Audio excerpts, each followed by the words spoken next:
Greetings from Washington, D.C. My name is Todd Abrajano, and I serve as the Chief Operating Officer and Head of Agency for the U.S. Trade and Development Agency. I have the honor of hosting this expert panel on a subject that has taken on an especially greater importance to the economic growth of the Indo-Pacific region. For the next 50 minutes, we will be delivering a deeper dialogue and providing key insights on the challenges and opportunities in the Indo-Pacific digital economy. Right now, I'm joined by a distinguished panel representing a cross-section of government and industry leaders who are driving the next generation of the digital economy in the region. They include Keith Krach, Undersecretary for Economic Growth, Energy, and the Environment at the U.S. Department of State; Charina Choi, Global Policy Lead for Emerging Technologies with Google; Jared T. Daugherty, Head of External and Regulatory Affairs for the Asia-Pacific at AT&T; Bonnie Glick, Deputy Administrator for USAID; and Sean Heather, Senior Vice President for the U.S. Chamber of Commerce's Center for Global Regulatory Cooperation. As for my agency, USTDA is at the leading edge of implementing some of the most important digital infrastructure projects across the region, and we are often in partnership with sister agencies like USAID. That's why I'm especially thankful for the opportunity to be a part of this terrific group. USTDA's mission, simply put, is to ensure that our partners in the world's most dynamic emerging markets have access to the best private sector expertise that the United States has to offer. Through grants for technical assistance, pilot projects, and feasibility studies, USTDA funds the comprehensive analysis that infrastructure projects need to move from concept to financing, and finally implementation. For example, in the Philippines, USTDA is partnering with Cisco to provide state-of-the-art training to PLDT, the largest telecommunication provider in the Philippines, to help make PLDT 5G ready. In India, just this week, USTDA announced a new collaboration with the Ministry of Housing and Urban Affairs and in partnership with the World Bank on a sweeping initiative called the National Urban Innovation Stacks. Under this initiative, USTDA will partner to bring cutting-edge smart cities technologies to all of India's urban areas. And in Vietnam, USTDA is building upon a decade-long partnership with Ho Chi Minh City by funding technical assistance for an intelligent operations center that will help the city use advanced data analytics to transform how it manages its daily operations. While these projects share a common commitment to the principle of infrastructure, they also represent a target of opportunity for the U.S. private sector to work with these entities on their priorities and to become their partners of choice. In addition to this range of project preparation activities, USTDA also supports partnership building events very much like this forum, which I have to say we are honored to sponsor for now the second year in a row. It's in that spirit that we conduct our inventive reverse trade missions to the United States that introduce the Indo-Pacific's ICT leaders to the innovative, game-changing technologies in America that can catalyze economic growth for a generation. We know that these visits work, and they make an essential difference. An introduction to people not known to each other, a demonstration of innovation that can take overseas development to the next level, a partnership built to last and that stands the test of time. That's why I'm pleased to announce here today USTDA funding for a series of visits that will take place in 2021, covering key topics for the region, including 5G, cybersecurity, IT services, e-health, and e-government, just to name a few. Until then, we will host virtual business briefings leading up to these live events that we expect to occur later this year and in early 2021. For more information, please feel free to visit USTDA's booth in the exhibit hall and speak to any of our representatives. We invite you to learn more about how we work with private and public sectors across the region to facilitate their digital development goals. Now, on with the show. We are indeed fortunate to have convened a panel that possesses the knowledge and experience of the latest opportunities and challenges to developing the region's digital economy. This group has extensive knowledge in the areas of 5G, privacy and cross-border data flows, artificial intelligence, emerging technologies, and ICT supply chains. And I am truly looking forward to this conversation. To get us started, I'll turn now to my good friend, Undersecretary Keith Krach, who will provide some remarks to kick off our conversation before he departs the panel and we continue with the rest of the discussion. Undersecretary Krach, the floor is yours.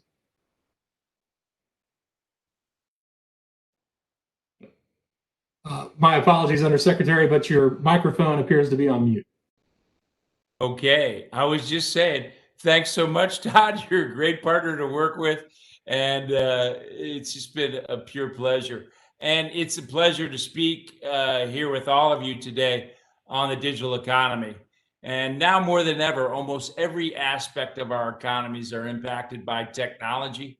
The pandemic has only accelerated the transition to digital commerce.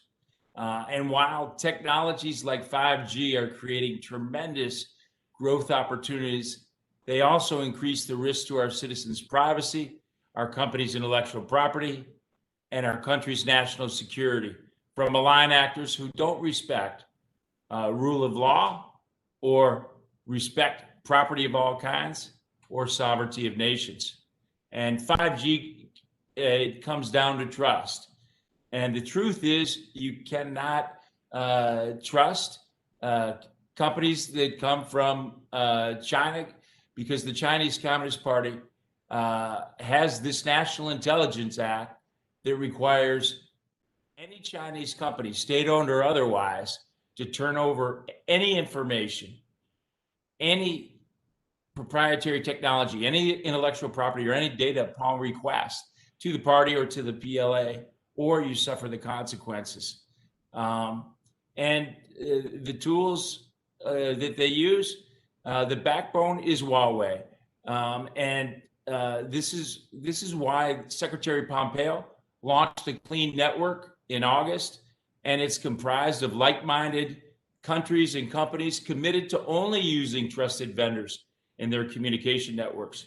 It's rooted in internationally accepted digital trust standards, and it represents the execution of a multi-year enduring strategy built on a global coalition, and a coalition of countries and companies. So the Clean Network already consists of 45 countries and over 70 telcos. It's also been joined by clean companies, industry-leading companies such as Oracle, HP, Reliance Jio, NEC, Fujitsu, Cisco, NTT, SoftBank, VMware, and of course, our two panelists, AT&T and Google, are on a Clean Network. The Clean Network in this region, countries like Australia, Japan, Taiwan are on the Clean Network. All the top telcos in Singapore, New Zealand, and India, as well as the top two, KT and SK, in Korea. And I want to invite each of your nations to join that Clean Network if you haven't done so already. For example, Todd, your great work in the Philippines, in order to drive private sector investment into these countries, we know that our companies need a Clean Network to protect their information, their proprietary technology. This is absolutely key. And the Clean Network isn't just exclusively focused on 5G. It prioritizes trust across the entire technology ecosystem, from clean cloud to clean underwater cable to clean apps, clean store, and more. And, you know, I think the year 2020 is going to go down in history as the year that the Chinese Communist Party was exposed for what it truly is. I mean, you just look at the rap sheet between the pandemic, Hong Kong, Xinjiang, the skirmishes at the Indian border, and Taiwan. And Bonnie and I just came back last night. I've been to 16 countries over in Europe and the Middle East over the last few weeks. And I can tell you one thing, the citizens of the world have woken up to the truth about the Chinese Communist Party's doctrine of, I call it the 3 C's doctrine of concealment, co-option, and coercion. These citizens realize that the pandemic is a result of the concealment of the virus. These citizens see the co-option of Hong Kong has eviscerated its citizens' freedoms. And they also see that the coercion in these 380 internment camps in Xinjiang, with over 1 million Uyghurs and other Muslim groups, have grown into some of the worst human rights abuses in a long time. And I can tell you these citizens don't like it. And what we see at the State Department is that this has given the political will to government leaders and to corporate CEOs of the world to stand up to that China bully. And I can tell you, this is true back in Washington, where if you just look on Capitol Hill, I think this issue is the biggest unifying bipartisan issue of our time. Whether you're a Democrat or Republican, you feel this way. When we were over there in Europe, now 27 of the 30 NATO member states are members of the Clean Network, and I had a great meeting with NATO Deputy Secretary General Giovanna, and he emphasized the importance of a non-fractured transatlantic alliance by having a 5G clean NATO network, because you need those civilian 5G networks, whether it's peacetime or wartime. And also 25 of the 27 EU nations are members of the Clean Network. I had a great meeting with the EU commissioner, who's responsible for everything internal in Europe, and we combined the 5G EU Clean Toolbox with the Clean Network. And then also, Bonnie and I were at the 3 C's conference. Now 11 out of the 12 3 C's countries are on the Clean Network. So I encourage every country and company to start by conducting that thorough review of your 5G networks, as well as all your hardware and service providers. And all of us, governments, businesses, and civil society, can continue to turn that tide against authoritarianism and in favor of freedom and security. Huawei announced 90 5G contracts in February. We've seen it evaporate. The most we can count outside of China is 12. And such a big reason for this Clean Network is their strength in numbers and their strength in power and unity and solidarity against that China retaliation. So Todd and everybody, I just want to thank you for your time today. And I look forward to working with all the nations at this Indo-Pacific Business Forum and all the companies as well. And God bless you. Thanks very much. Well, Undersecretary Krach, thank you very much. I agree. The Clean Network is incredibly important, and I thank you for your efforts on that front. And thank you for joining us tonight. Thank you, Todd. All right. Or this morning, as we are in the Indo-Pacific. Now let me turn to USAID's Deputy Administrator, Bonnie Glick, for her opening remarks on the importance of trust in the ICT supply chain. Deputy Administrator Glick.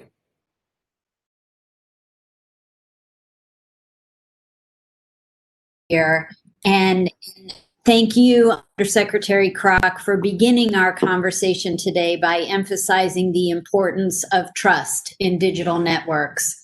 This issue and other opportunities and challenges relating to the digital economy are critical to the Indo-Pacific region and for USAID's work there. Although the Indo-Pacific is the world's largest and fastest growing region for digital infrastructure, from storage to transmission, we know that there are many opportunities to improve access and affordability. We're taking an active interest in how the digital economy will serve and shape the region, and we want it to serve the long-term interests of each of the nations that invest in it. And we recognize that so much of the investment in the digital economy is yet to occur.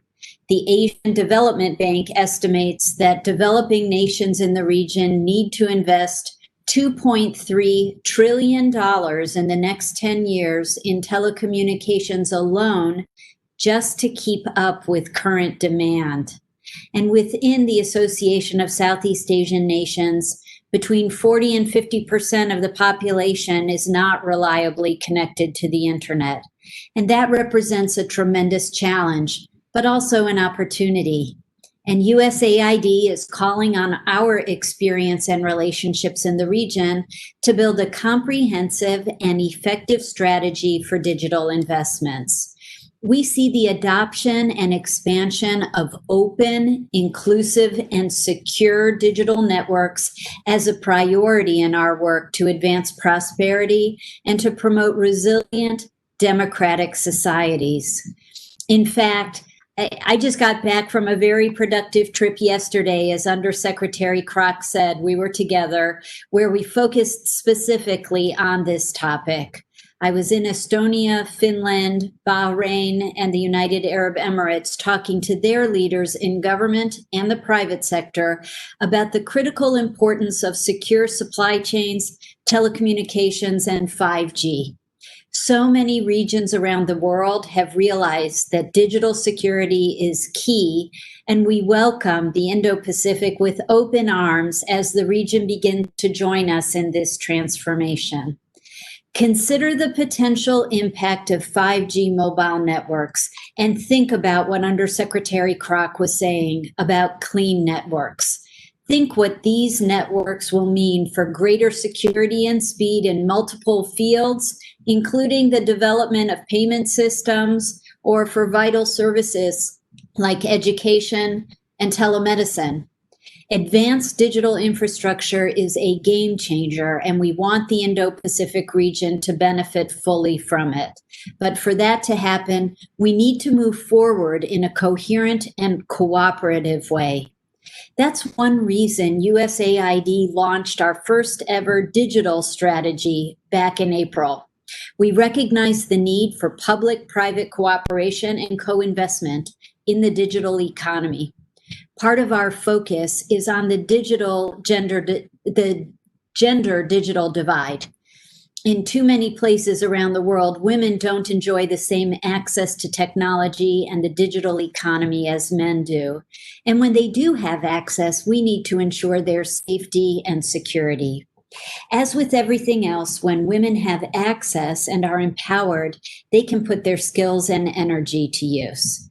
This has been an area of focus for us at USAID for quite some time. In fact, at this very forum last year, we announced the launch of our Digital Asia Accelerator based in Bangkok. These programs offer digital safety awareness and cybersecurity skills training throughout the region. We don't want to see digital haves and have-nots, and we want everyone to understand the rules of the road in the digital economy. Governments and the private sector should work together on these issues. The more we involve civil society and private firms in security and accountability in digital networks, the better off economies will be. We're also advocates for the American model of digital innovation. Keith spoke about the clean network. The American model favors openness, reliability, security, and constant innovation and improvement. It's not driven by the needs of any government or any state actor. Of course, we recognize that there is competition in this regard, and as Undersecretary Krach outlined, it's important to address the attempts by the Chinese government to dominate the digital economy through 5G technology. The Chinese effort is anchored by state-controlled entities, and these entities are offering equipment and systems that the Chinese Communist Party ultimately controls. If a nation anchors its 5G network with Chinese technology, they are, in effect, giving their citizens and governments over to the tools of Beijing's surveillance state. It's one of the many reasons President Trump is leading a global campaign to stop the spread of untrusted network equipment around the world. But it's not enough to say, don't buy from China. We have to offer our own approach, and we do. So here's an example. Across the Pacific Islands, USAID is gearing up to expand access to secure digital infrastructure in places that are far from population centers and are hard to reach. These include some of the most remote atolls and islands that don't currently have internet access. In 2020, there's no reason for these nations and islands to be cut off from the digital economy. With our help, that of our partners, these nations will be fully integrated and have the internet access that will help their people to thrive. For instance, the Republic of Palau has expressed an aspiration to be connected to a second undersea fiber optic cable to ensure reliable, secure digital connectivity. We call this fiber redundancy. Secretary of State Pompeo announced the U.S. government's commitment, along with Australia and Japan, under the Trilateral Partnership for Infrastructure Development, to fund Palau's need to build this new cable connection. USAID is pleased to be the leading U.S. government agency in efforts to move this project forward. It'll enable Palau to strengthen its digital connectivity and thus advance efforts to achieve integral economic and human development. The global digital infrastructure is changing rapidly, and the pitfalls and opportunities it presents have never been more consequential. I'm encouraged by the attention that friends and partners in the Indo-Pacific region and around the world are giving to this issue. Together, we can ensure the widespread, equitable, and safe proliferation of these vital new technologies.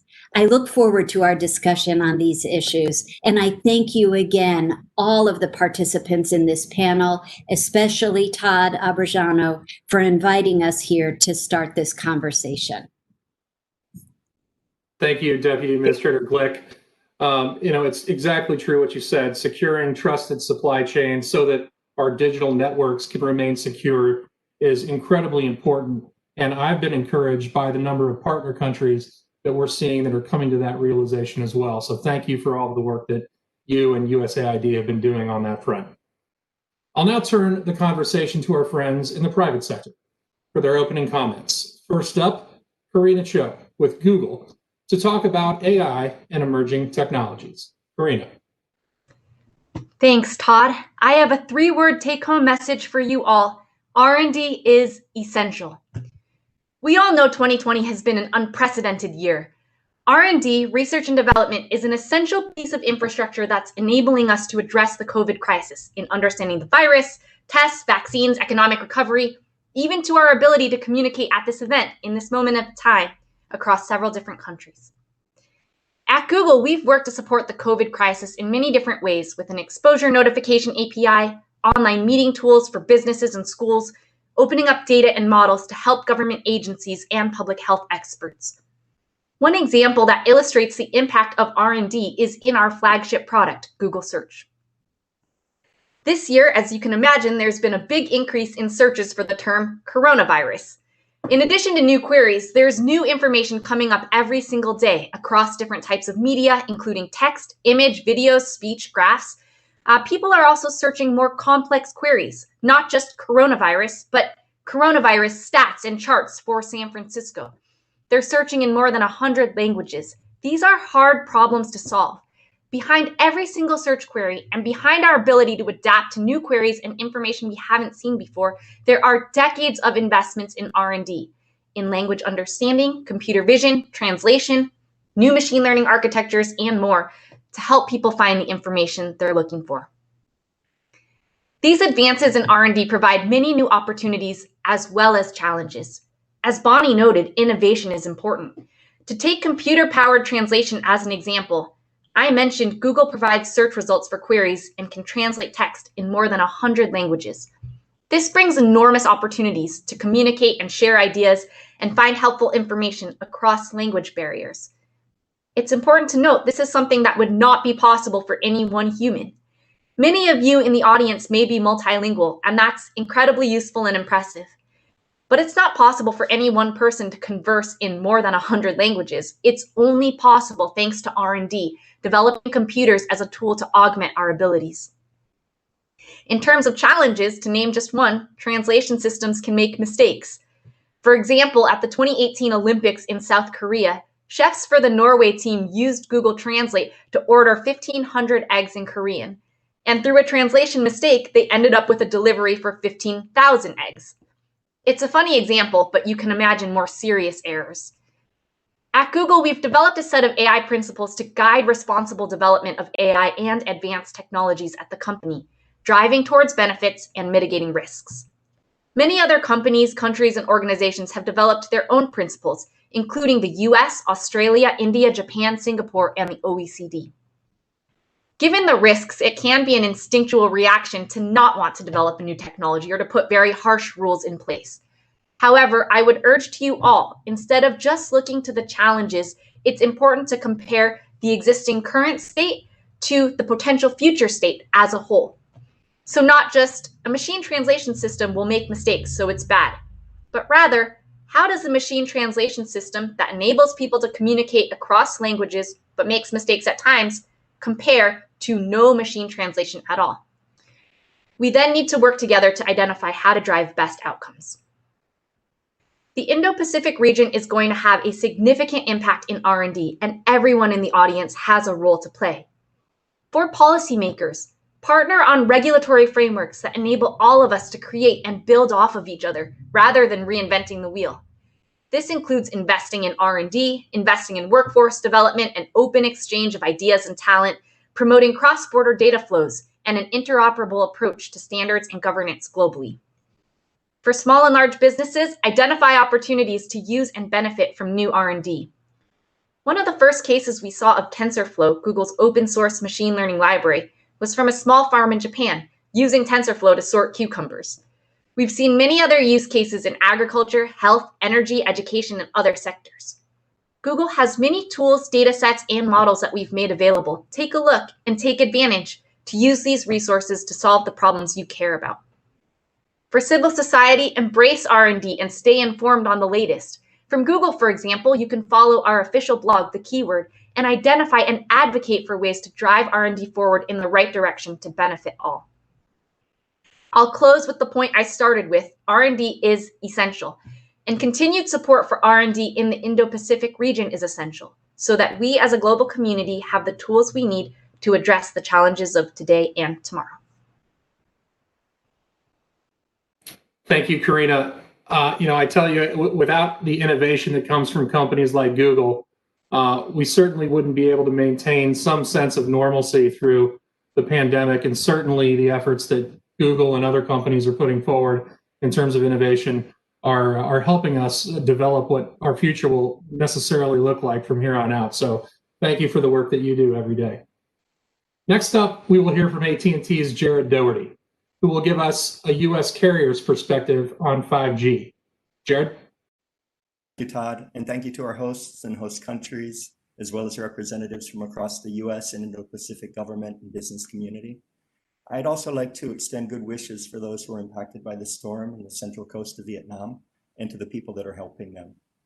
Vietnam, like many countries across Asia, is embracing a digital economy, and we appreciate the fact that government efforts in consulting with community, business, and international bodies as they work towards fair and effective frameworks to realize the possibilities of the digital age. At AT&T, we create connections with what people and businesses need to thrive and with the stories and experiences that matter to them. 5G is a big part of that mission, so I'm happy to have the opportunity to share a bit about it with you here today. Emerging technologies across this panel represent a tremendous opportunity, both to serve communities, develop economies, and empower citizens with the 21st century resources that are essential for communications and decision-making. Security is a common theme across that, whether for AI, which Charina just discussed, and for privacy and data flows, which Sean will talk about in a few moments. And in fact, we see the combination of 5G, AI, and quantum computing as interrelated technologies that are expected to really significantly grow and transform economies. So it's important that we get security and governance of all of them correct.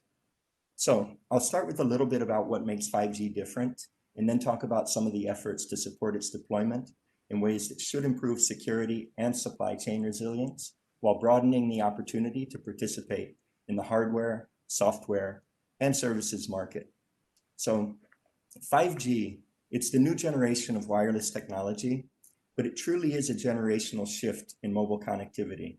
It will operate in near real time, and according to GSMA, will provide latencies of about 10 times less than those compared to current 4G networks. So while 4G might have allowed us to host video calls, view streaming content, 5G will enable faster, more precise distributed networks. Lower latency, massive connectivity, and faster speeds will ultimately transform retail, enable autonomous vehicles, change how factories can automate, and how medical care and education can be delivered, as Bonnie herself mentioned. It's just because so much can happen so quickly over a 5G network that security is fundamental. In fact, it's being built into the standards from the beginning, and innovations in network design that leverage software-defined networks, virtualization, and security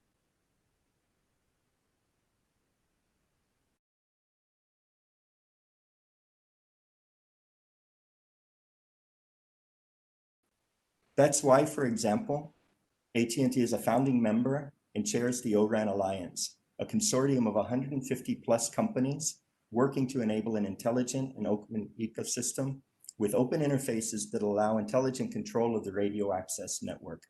So the radio access network is a part of the network where there are a limited number of equipment suppliers, but it's vital to the creation of a secure and advanced network. The O-RAN Alliance itself is an industry-led effort dedicated to promoting supply chain security, which allows for greater competition in the marketplace. And consistent with other public-private partnerships and voluntary models we've seen with things like cybersecurity, this supply chain security efforts are not government-driven.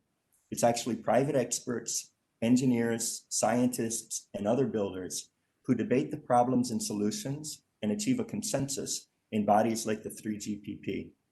The 3GPP itself is an independent body that issues 5G standards available globally to network providers, equipment manufacturers, and tech companies. And this is important because no country, no region, no industry segment or company can singularly dominate the 3GPP's activities or the outputs in the standard setting process. So this is key to creating a vibrant marketplace because standardizing the interfaces within the RAN allows a variety of different models to emerge and compete. And this will bring more competition and innovation to the supply chain long-term. But instead of just a handful of companies that can build 5G infrastructure, this ultimately invites dozens and more to compete and collaborate. But an open model has benefits. It doesn't just speed up innovation, it also secures and improves reliability.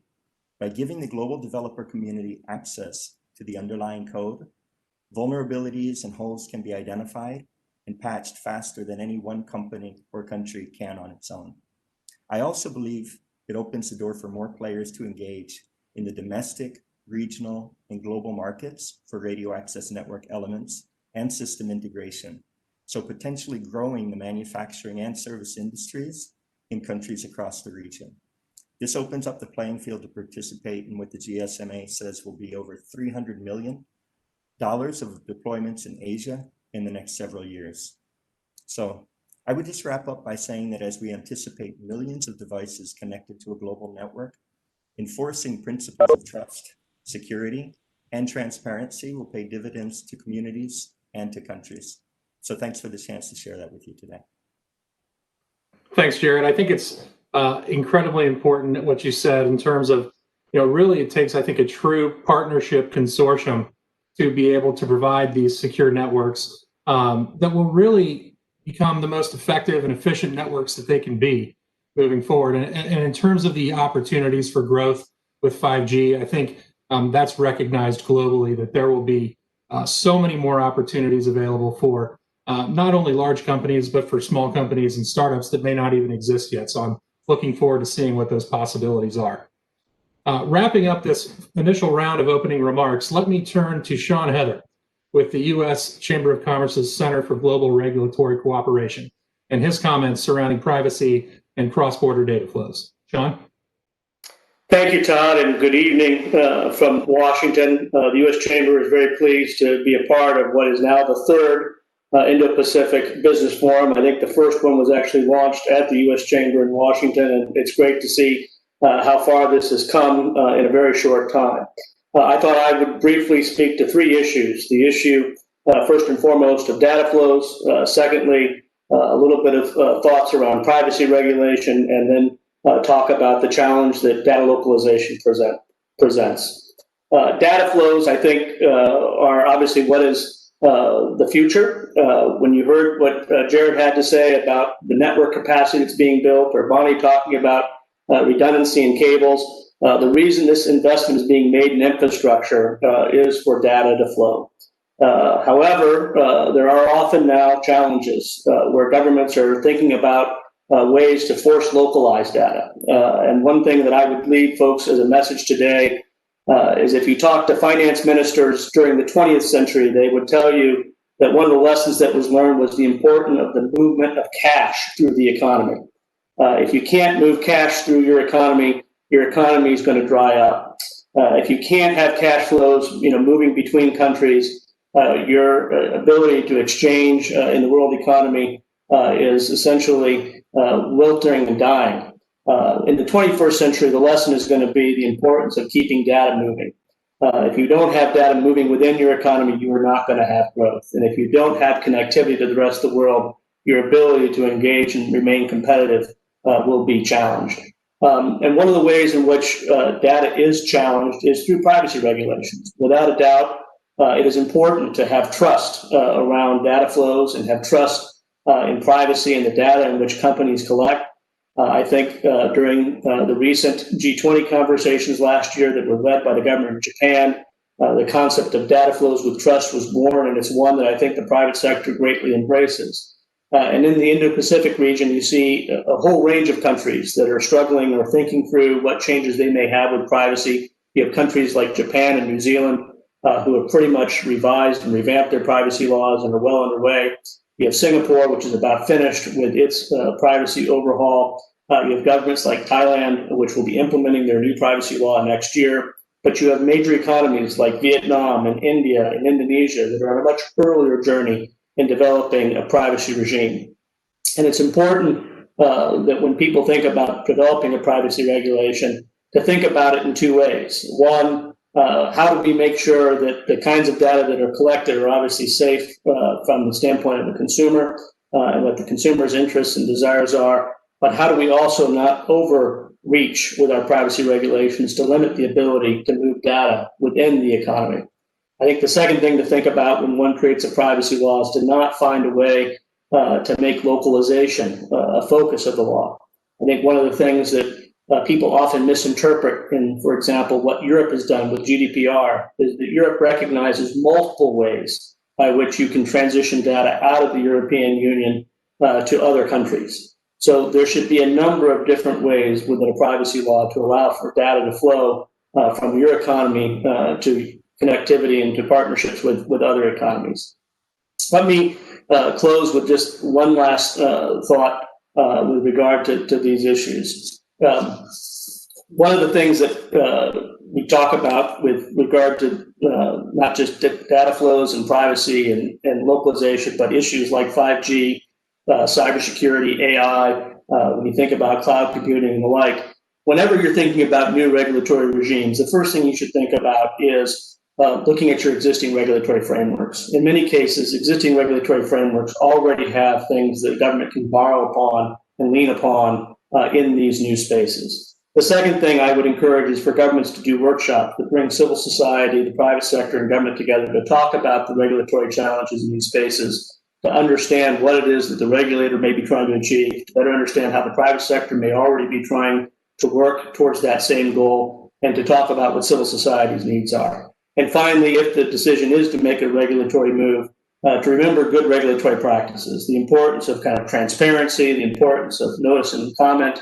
the importance of doing an impact assessment, because at the end of the day, better high quality regulations will produce a regulatory framework that is much easier for governments to enforce, for companies to abide by, and will keep trade and data flows moving. So with that, I look forward to the discussion. Thank you, Sean. Excellent points all the way around. And I can speak for both USTDA and I think for USAID in terms of the technical assistance work that we're doing on the regulatory front with respect to digital economies and 5G and a number of other issues. We are seeing across the board, at least at USTDA, extreme interest in learning more about the issues that you just talked about. So thank you for the work that the Chamber of Commerce is doing on that front as well. With the time that we have left, about 10 more minutes, I want to turn back to our panelists for hopefully a question for each of you. Let me start with you, Deputy Administrator Glick. Can you talk a little bit about how COVID-19 has altered the calculations for both industry and government in approaching ICT supply chain security?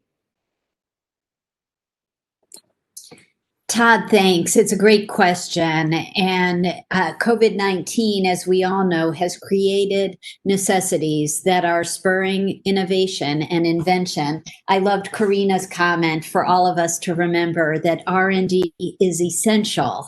And without that, we won't advance and we won't make it through COVID-19 in an innovative and connected way. We're all teleworking, and even this conference that I enjoyed attending last year, this year we're virtual. The pandemic accelerated digital transformation globally, all of which has underscored the need for secure, open, and reliable digital ecosystems. We've realized in this crisis that when it comes to all kinds of supply chains, it's crucial to our national security, to other countries' national securities, to onshore, nearshore, and allied shore critical supplies. This remains true as COVID-19 has accelerated the digitization of supply chain management. With the increase in supply chain fragmentation, economic protectionism, and the influence of malign actors, domestic sovereign security challenges have overtaken concerns across the world and throughout the supply chain as the primary digital security concern. Three consequences of this development deserve really close scrutiny, I'd say.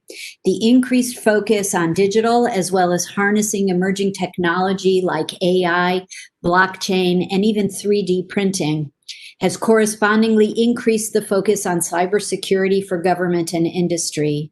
And where supply chains were well established and large players were centralized, where oversight existed, there has to be greater focus on identifying the weakest links in a digital supply chain, on improving coordination and focusing on issues such as transparency and funding of technology sources.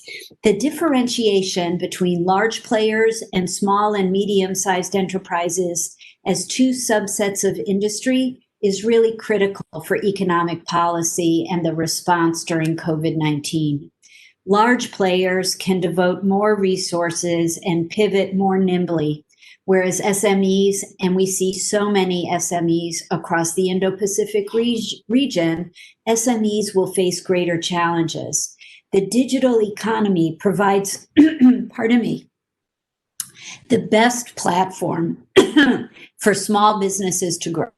It's important that supply chain disruptions to shipping and trade logistics do not lead to new trade barriers that'll undermine the ability of small businesses to engage in cross-border trade.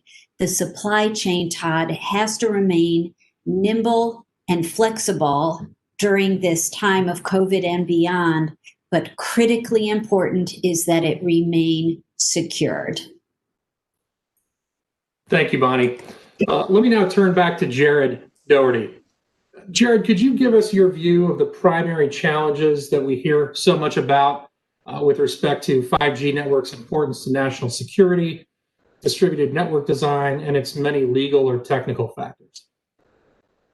Certainly, and I think just the number of components of that question tell you some of the challenges of 5G. And so if we were to try to nail down, aside from the fact that it's a tremendous investment that companies and countries are making into infrastructure, how do they get the absolute most out of that investment and do it securely at the same time? I think these are all real valid concerns. And so that's why we come back very often to standards and understanding interoperability, standards across borders, and shared views of what are the best technical solutions to align around shared standards. And the reason is a couple. First of all, it addresses getting the smartest people from around the world to come to common conclusions and build something that we can all leverage.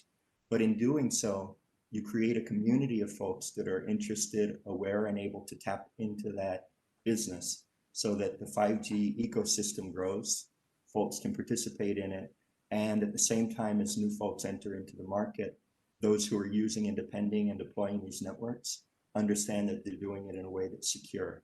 And that's critical because all of the things that Sean mentioned about using the data and flowing the data across borders and developing it, really turning it into economic output, count on this foundational level.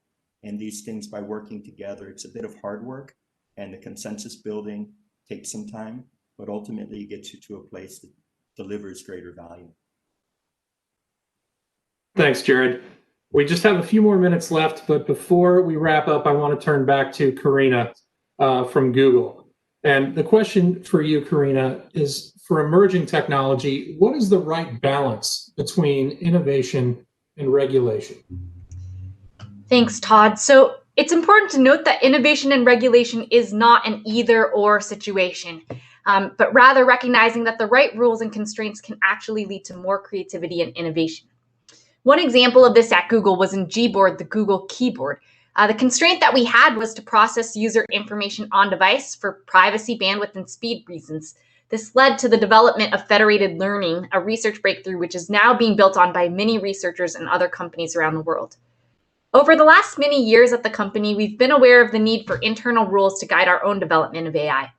As I mentioned, we published this as an ethical charter, the Google AI Principles, in 2018. Rather than a hindrance to innovation, these actually serve as guidance to driving more creativity and responsible innovation, like federated learning, producing more positive outcomes and impact. It's the same thing with regulation, and we're seeing different approaches around the world to rules and their impact on innovation. For example, in AI, in the US, the government has recommended to look at the end use case, relying on sectoral regulators and existing regulatory frameworks, as Sean mentioned earlier, for example, in transportation and healthcare. The US supports a risk-based approach and proportional regulation to stay flexible and still allow for innovation. In Singapore, the government has recommended not mandatory risk assessment for AI products. And in the EU, the current discussion on their AI proposal ranges from broad and stringent regulation to others arguing not to undermine innovation. A few weeks ago, 14 EU countries, led by Denmark, recommended soft law solutions, including standards, as the best way to ensure trustworthy and innovative AI. The devil's in the details, of course. You can imagine plenty of rules that would crush R&D and prevent the invention of the many tools and technologies that we're going to need. But thoughtful rules with input from all the needed stakeholders, including groups represented in the audience here, can't lead to rules that promote innovation as well as responsible outcomes. Thank you, Charina. Well, between all of you panelists this morning in the Indo-Pacific, we've heard some incredible insights into not only the challenges, but the opportunities that exist in the coming digital economy. I thank each of you, including Undersecretary Krach, who had to leave the panel early. But thank you so much for your participation this evening and for the insights that you've provided. Everyone has been exceptionally well-versed, and you've made your points crystal clear. Thank you so much.